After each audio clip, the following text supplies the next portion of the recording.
please welcome to the stage Dr. Hans van Dongen. Thank you and good morning, everybody. My name is Hans van Dongen. I am the director of the Sleep and Performance Research Center at Washington State University, and it is my honor to represent Washington State University at this university host session today, and I'm grateful to DARPA for the opportunity. The topic of this session is resilience to performance deficits from sleep loss. And I am privileged to be joined in this session by two speakers, superb speakers, I should say, with close connections to the DoD community. First, we'll be hearing from Professor Nida Shaddock of the Naval Postgraduate School, and then we'll be hearing from Dr. Matthew Pava, Program Manager in DARPA's Biological Technologies Office. I will then close out the presentation part of the session, after which we'll have some time for Q&A. Before we get to that, though, I'm first going to introduce Dr. Nida Shaddock, and I realize I don't have the clicker. Can I get, yes, there you go. So Dr. Shaddock is a professor at the Naval Postgraduate School, and she unfortunately could not be here today, but I wanted to make sure she was going to be part of this panel because she has a very important story to tell, I think, about the challenges of sleep loss and fatigue in the military community. She's, as I mentioned, a faculty member at the Naval Postgraduate School in the Operations Research and Systems Engineering departments. She's also, very importantly, a leader of the crew endurance team. And in that capacity, she's done some very important work with the Navy in the domain of sleep loss and fatigue that she will tell us about. For that work and for her efforts, she has been awarded the Department of the Navy Distinguished Civilian Service Award in 2018. Her research interests cover human fatigue in operational settings, individual and team performance, and decision-making. And let me see if I can cue up her recorded presentation that she was very gracious to provide to us today.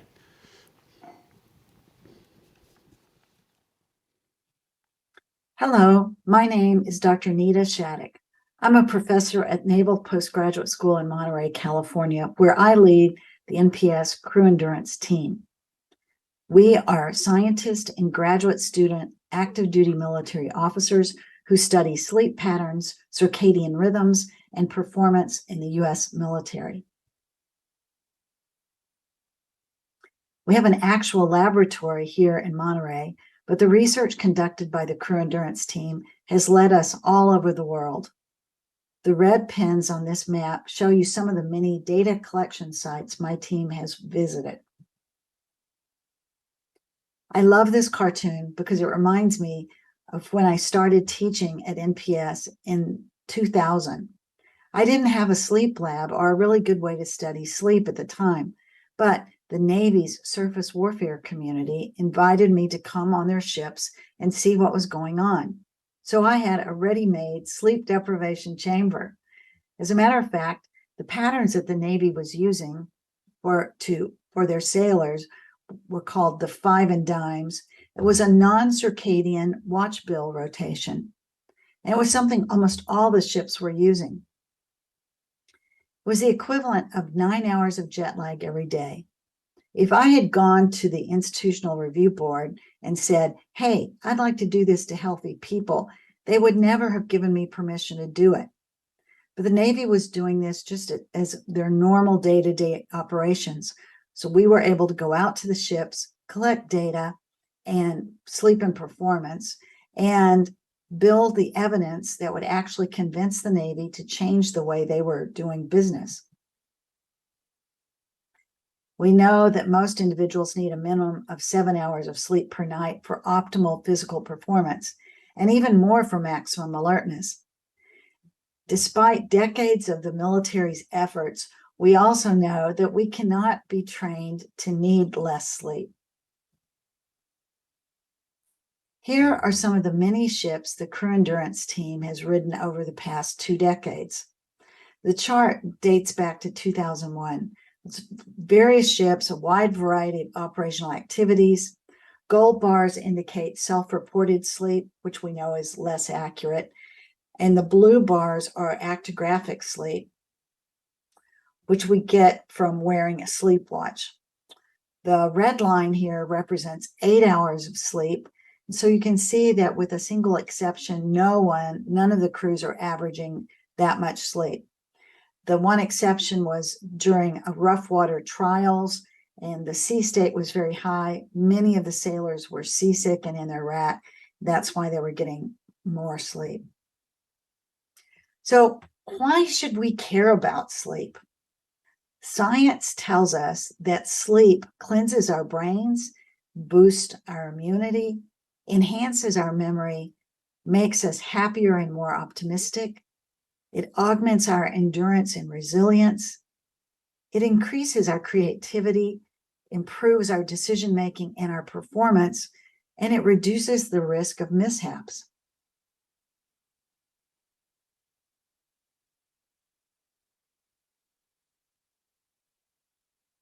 This study looked at the relative risk of motor vehicle collisions over the course of a 24-hour day. You can see that risk is elevated at night and into the early morning hours with a high number of vehicle collisions. Then we see another spike in accidents as risk goes up again in the early afternoon hours. What you see here is a mirror image of the circadian alertness curve, where we have two dips in our alertness in the wee hours of the morning and the early afternoon. I have plotted several major accidents on this same graph. Here you see the Exxon Valdez oil spill, 15 minutes past midnight, Bhopal, India, gas leak 1 in the morning, Chernobyl at 1:23, USS Fitzgerald collision at 1:30 in the morning, also a Marine Corps FA-18 KC-130 midair collision, 3 Mile Island nuclear accident at 4 in the morning, and another fatal Navy collision, the USS McCain collision, was at 5:24. So does this mean all mishaps happen in the middle of the night? No, but the evidence is clear that circadian dips in alertness are when we are at our highest risk level.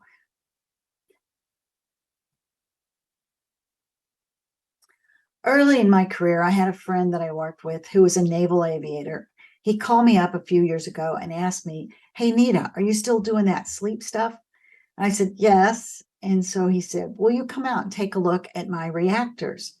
He was talking about the sailors who maintain and operate the 2 nuclear reactors on an aircraft carrier. It was a wonderful opportunity for the crew endurance team to go out and check what was going on with the crew. At the time, everyone on board was working the Navy's infamous 5 and dime schedule. We set out to recruit participants who would let us observe their sleep patterns over an extended period of time while they were working 2 schedules, the circadian 3-9 schedule and the non-circadian 5 and dime. In our within subject study, we observed the sailors on these 2 different schedules. And here are some of the results. When you look at reaction time and errors, the same crew members on the 3-9 are approximately 30% faster reaction times than on the 5 and dime schedule. And perhaps more importantly, sailors who are on the 3-9 had 40 to 50% fewer errors than those on the 5 and dime. So they're both faster and more accurate. We also saw changes in their overall moods. On the 5 and dime schedule, their mood scores got significantly worse over a 2-week period. When they were on the 3-9 circadian-based watch bill, with their work and sleep occurring at the same time each day, mood scores improved slightly. But sleep deprivation, circadian disruption, causes other things to happen to our cognitive processes. Our awareness of exactly where we are in time and space and the conditions that surround us, also known as situation awareness or SA, is affected by fatigue, sleep loss, and circadian disruption. Also, when we're sleep deprived, we tend to lose some of our cognitive flexibility, the ability to frame a problem differently to arrive at divergent solutions. In the next 2 slides, I want to tell you a sea story. I call it a story of 3 ships. It happened on one of the times I was out on a Navy ship. You'll get an idea of where we were by looking at the map in the next slide. The Navy ship that I was a passenger on is shown by the blue oval here. Our mission was to provide protection for a research vessel which didn't have any offensive or defensive capability, shown here in red. Our job was to follow that ship at a distance, maintaining radio silence, but providing defensive cover should the target ship need it. The third ship in the story was an oil tanker, fully loaded, that pulled out of port just behind us. All was going well as we followed our target ship until sometime during the night, when we launched a reconnaissance helicopter from our ship. To do this correctly, you have to turn the ship into the wind. We did just that, and the helicopter was airborne. However, as our ship turned back on course, the sailors who were responsible for maintaining radar contact with the target ship inadvertently hooked the oil tanker that had quietly passed us in the dark. Instead of staying close to guard our target ship, we followed that tanker for close to 18 hours. We were following the wrong ship. The crew members who were responsible for monitoring the activity were working a port and starboard watch routine. 6 hours on watch, 6 hours off watch. They were exhausted and sleep deprived. 3 separate watch teams continued to follow the wrong ship until finally someone pointed out that something was wrong. We had left our target ship unguarded for many hours. Needless to say, once that error was recognized, we quickly returned to resume our mission to guard the research vessel.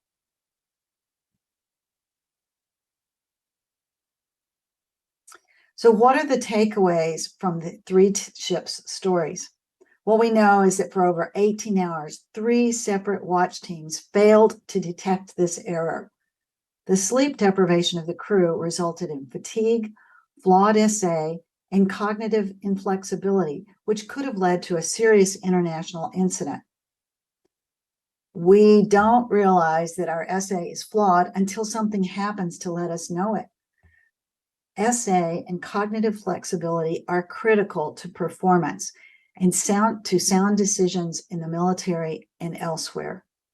My colleagues have more to add to this discussion, but I thank you for your attention.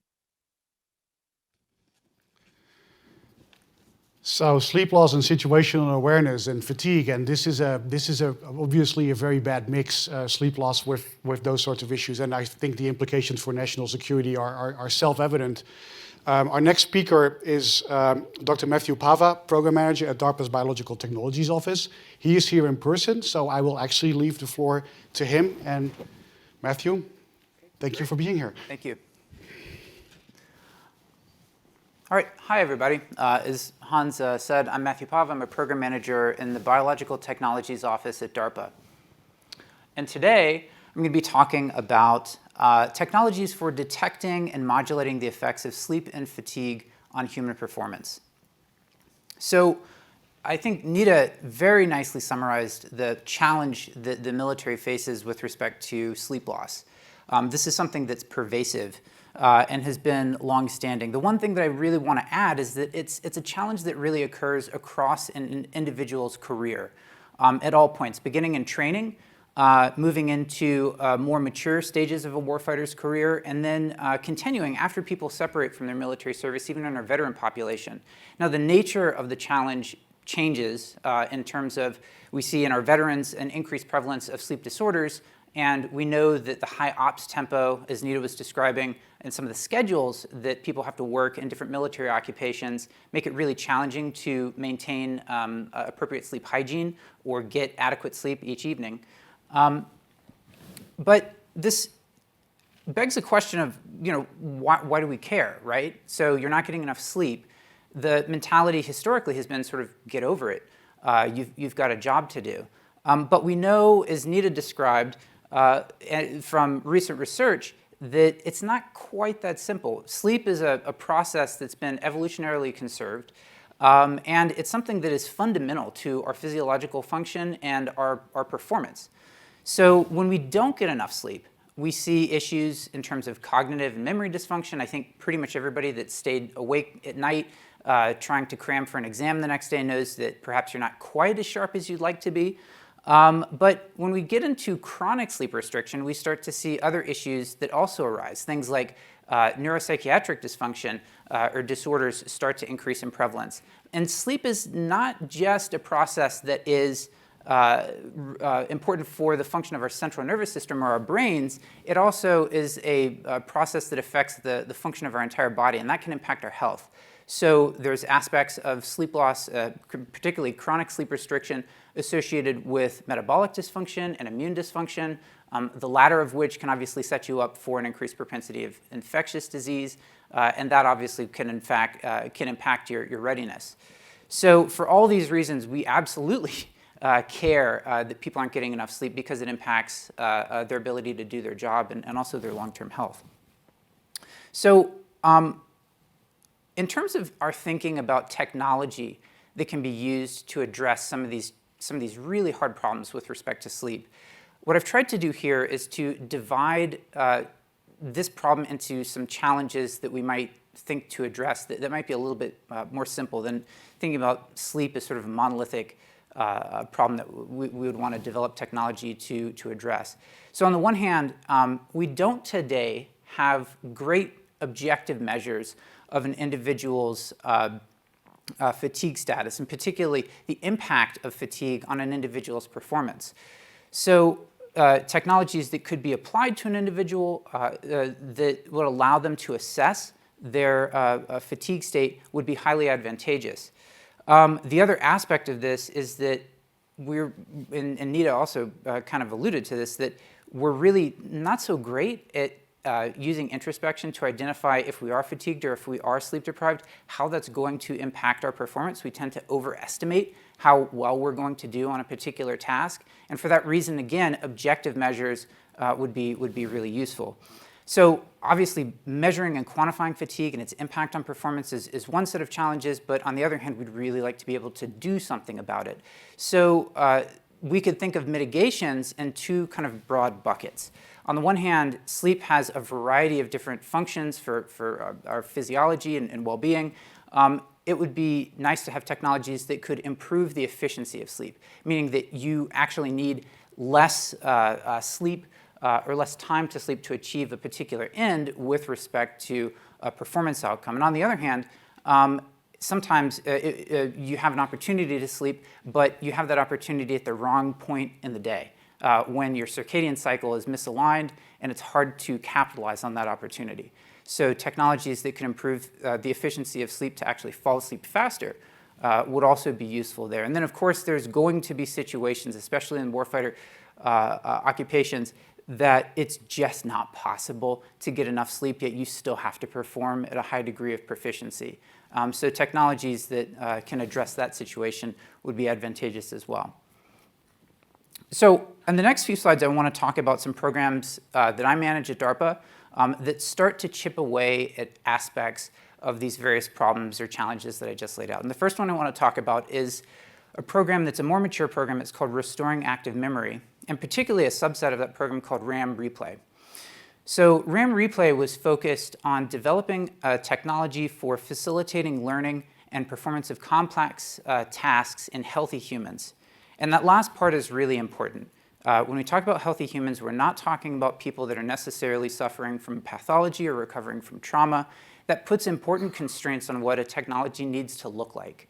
So the RAM Replay program was focused exclusively on non-invasive technologies for this reason.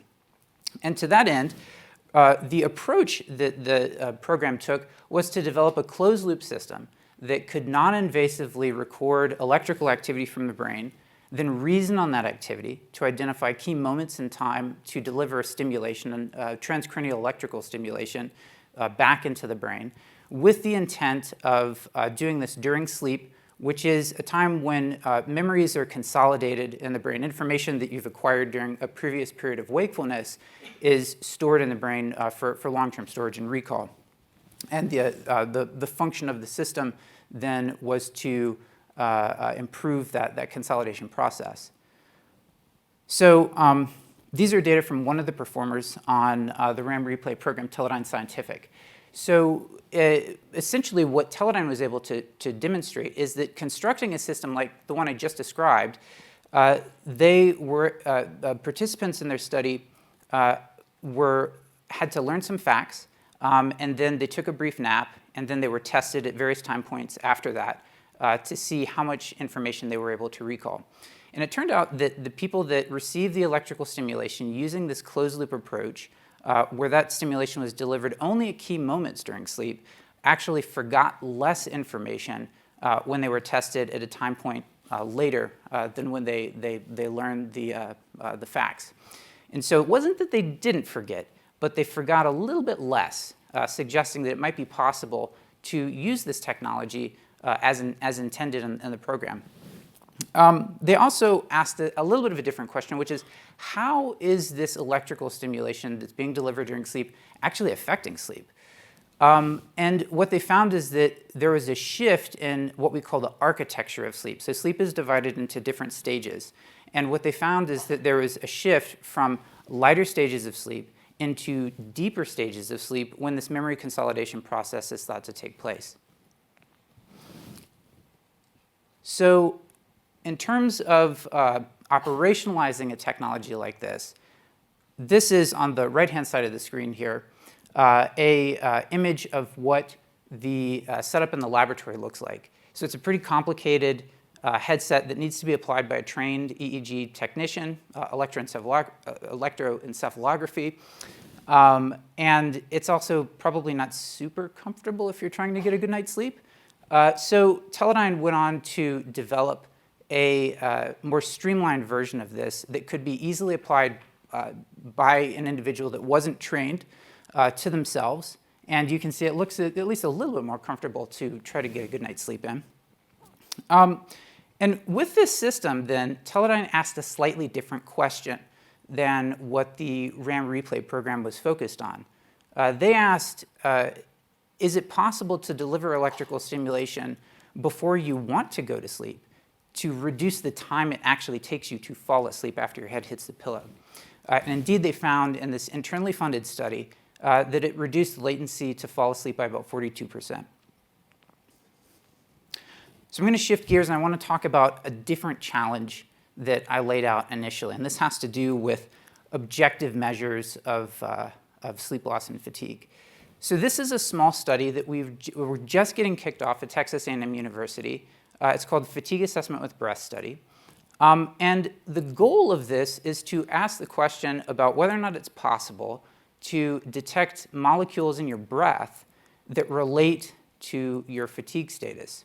And if that is possible, can we then ask another question, which is why you are fatigued in the first place?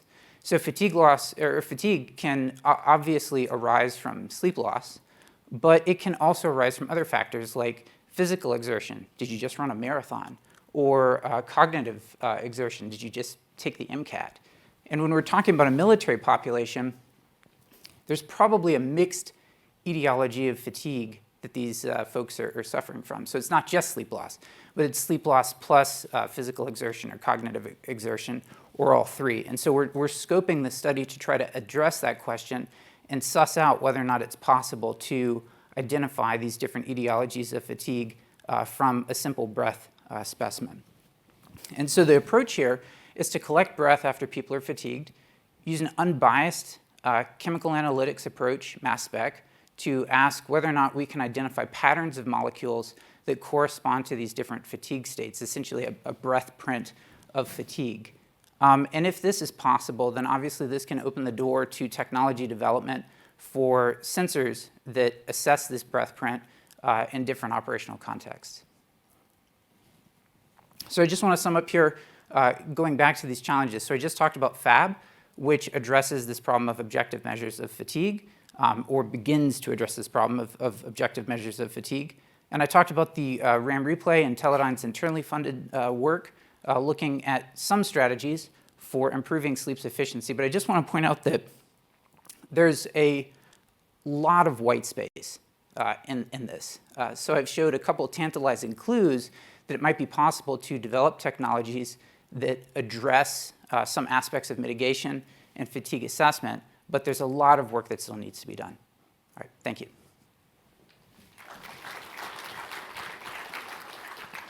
Thank you very much, Matthew.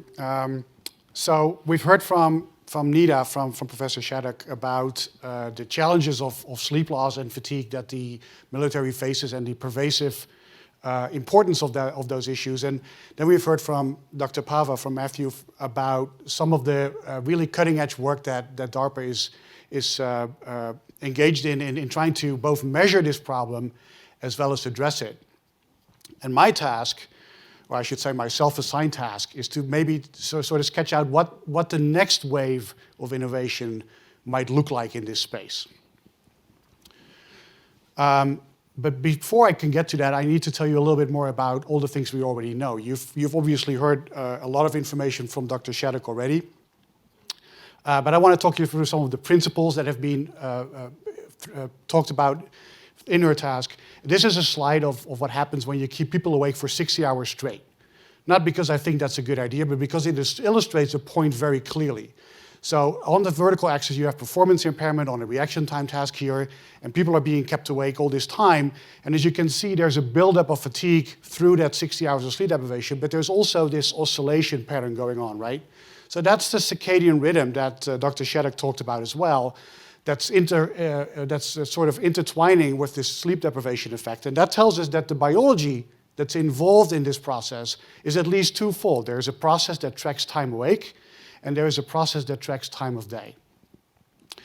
And it gets more complicated from there, because if we then keep people awake for prolonged periods of time, we do chronic sleep restriction, which, as I'm sure you have now realized, is very common in military operations, as well as in the rest of the world, for that matter. Then we start to see a buildup of impairment. You see that here in the yellow and the red curves, where people have been allowed to sleep only 6 hours per day, or in the red curve only 4 hours time per day for 14 days straight. That's not uncommon in a military operation, in a sysops. The performance impairment, again, is on the vertical axis. You see daytime averages here plotted, and on the black curve that goes sort of straight up, that's what happens if you keep people awake for 1, 2, 3 days completely. So that's 88 hours of total sleep deprivation. Now, the impairment that goes with 88 hours of sleep deprivation, as you can imagine, is colossal. Just to put yourself in that position, I'm not even going to try to explain to you how bad that would be. But after 14 days with 4 hours time in bed, which is, again, not uncommon in a military operation, you reach that same level of impairment. So this is really dramatic impact of sleep loss. And we understand these dynamics, these temporal dynamics, really well. We actually have a good idea of what happens in the brain. I'm not going to walk you through this picture other than to tell you that we can capture that in mathematical equations. Not going to walk you through those either, but these are important because these are actually being used in operational settings right now. Military uses these equations to help predict what a mission might look like and when fatigue will occur. But also, if you were flying into Spokane or Pullman to get here, the pilots that were flying your plane, with these actual equations that you see in front of you, were probably scheduled to figure out when they could fly and how they could fly so that you would get there safely. So this is biology and mathematics in action right now in the real world. And we feel confident that we can do that, and we can use that mathematics and that biology, that knowledge about that biology, because we know that we have a relationship between fatigue and accidents in the real world that we really have started to understand over the last couple of decades. This particular incident or accident is a Metro North crash in New York about, I think it was 2015. And on the picture with the curves, you see the mathematical model equations sort of plotted out. And where that red star, that red asterisk is, that's the time when the fatigue was the highest, and that's precisely the time when this train driver on that particular schedule that he was on was most fatigued and then caused this accident. Right? So not all accidents follow that particular pattern exactly like that, as Nida also pointed out. But we are pretty confident that we understand these temporal dynamics, these changes over time, and the consequences they have really well. But there is a complication in this story. There are wide individual differences in the resilience to sleep loss that people have. You see data here from a not so extreme sleep deprivation experiment, 40 hours. That's skipping one night. That's an all-nighter. Come on, we've all done this. And there are, in this group of people, there are subsets of people that are highly vulnerable to performance impairment, here on a reaction time task in this particular case, especially during the late night, early morning hours. But there's also a subset of people that are highly resilient. Those are in green. They barely respond to sleep deprivation at 40 hours, up to 40 hours. Now, if you keep them awake longer, we know they're ultimately going to fail, but they actually hold up really well. There's something special about these people, and you might think, that's awesome, that's our warfighters. Well, here's data from US pilots, active duty pilots, that at the time when this Nighthawk jet fighter was still in use, the stealth fighter, they were active duty pilots, they were flying this plane, they were doing a training mission here, a simulation of a night mission that was carrying on into the next day. You see data from 2 pilots, active duty pilots, highly specialized, highly trained, highly capable individuals, special people, as we would say. One is highly resilient to the effects of sleep loss, and the other one, as measured by flight path deviation in this graph here, was just a lot more vulnerable and showed that same temporal pattern, that same changes over time, as these people from the general population in this other graph. So yes, these are very special people, but when it comes to the biology of fatigue and sleep loss, they're just like you and me. Now, some of these individual differences are genetically determined. This is data from a particular gene, the TNF-alpha gene. Doesn't really matter what it does in this particular context, but what you should know is if you have a particular variant of this gene, and you are the lucky carrier of the A allele, which unfortunately is very rare, that makes you more resilient to the effects of sleep loss than people who do not have this, this particular variant, and that's the rest of us. And so, to no surprise, these vulnerabilities to sleep loss are highly heritable, highly replicable, and I'm showing you that here. This is data from 21 subjects who were plotted on the horizontal axis, and each of them came to the lab where we sleep deprived them twice in this experiment.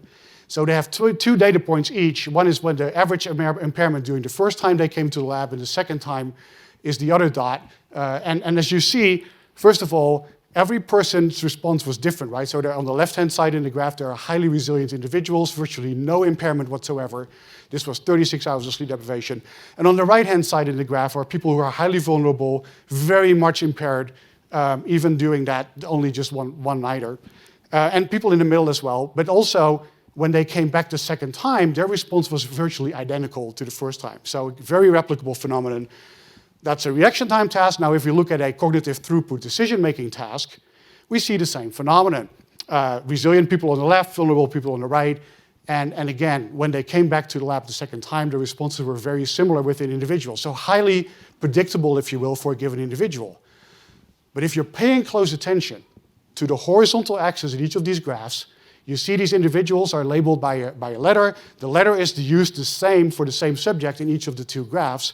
And you might focus on the letter U in the left-hand graph, which is the most resilient, basically not at all affected by sleep loss person in this experiment on the reaction time task, is actually one of the most vulnerable people on this decision-making cognitive throughput task on the right-hand panel. Ouch, that is a major complication.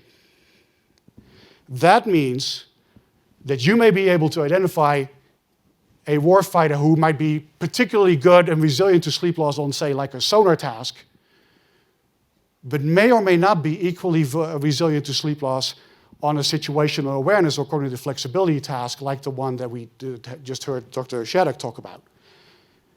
So now how do you go forward with that when you have people who have this multidimensional trait? Well, that's a very good question. And we figured that, although we understand that biology really well with the changes over time, there is more work to be done. There is something specific about the task that you're doing also that plays a role that must somehow be reflected in that underlying biology. Now, this is our first attempt at that kind of an assessment. We did some biomolecular work where we try to identify some of the molecules that are specifically related to doing a reaction time task as opposed to, say, a decision-making task or a memory task or a situational awareness task, and focus on the molecules that are particularly associated with the resilience to sleep loss in that particular domain. So I'm not going to try to even explain what all of these molecules are. It doesn't really matter right now, other than to say that it isn't actually even that simple, and that's not simple at all, but it's not that simple because these molecules each, just like the fatigue itself, are changing over time. These are not static properties. These are changing over time, and they're not necessarily changing at the same rate or at the same pattern. So all of a sudden, I've made this problem of sleepiness and fatigue and the consequences of sleep loss, which I started out by saying we understand really well, I've now made this really, really complicated. Now, we do have the statistical tools. I've done some work in this domain myself, and I firmly believe that we have the statistical tools to tackle all this. We've developed some of the computational biology and bioinformatics tools that we need to move this work forward. We don't have all the tools just yet. And so here's the grand challenge that I see, or as you might call, in sort of the language that we've learned yesterday during this meeting, like what I think is maybe an inflection point of how we move forward. So systematic changes over time, we understand, we got that down. Profound individual differences in the effects of sleep loss, we understand, we have that, we cover that. These multiple distinct fatigue outcomes, reaction time, decision-making, fatigue, situational awareness, memory, what have you. We don't fully have that yet, but we're very close. In the last 5 years even, our field has made major strides in capturing all that kind of stuff, and my lab has fortunately been contributing to that in some very exciting ways. And then we've got this complex underlying systems biology, complicated, but the tools, the technical tools exist, some of the bioinformatics exist. I think we can tackle that pretty much right now. But what we cannot do at this moment in time, what nobody I think can do at this moment in time, is do all 4 of these all at once. And so here's the grand challenge that I would like to put on the table. I think that major new breakthroughs in this area will come from novel computational tools that will allow us to describe, analyze, forecast those temporal dynamics, those changes over time of the systems biology that drive that multifaceted, complicated manifestations of fatigue and the individual differences therein. So I want to leave you with that thought, but then we're going to talk a little bit more about that, and I would like to ask Matthew to come back to the stage and we can have a discussion. Thank you all.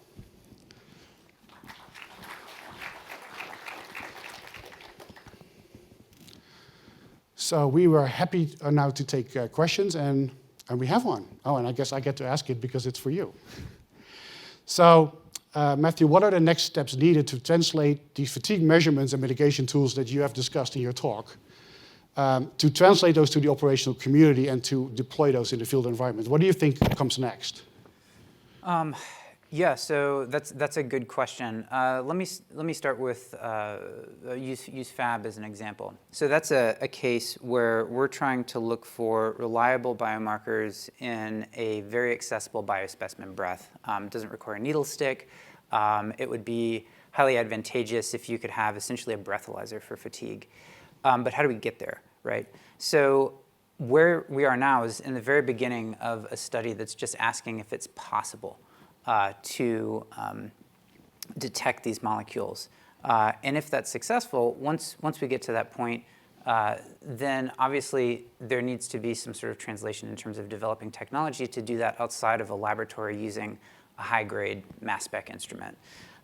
So that's a little bit of the pathway, I think, to developing some of that. But then there's more in terms of verifying the robustness of molecules. So there's going to be all kinds of confounds that creep in once you move out of a well-controlled study where you can maintain people on a particular diet and maintain them on a particular schedule and do all kinds of things that just are not possible out in the field where things are going to be really messy.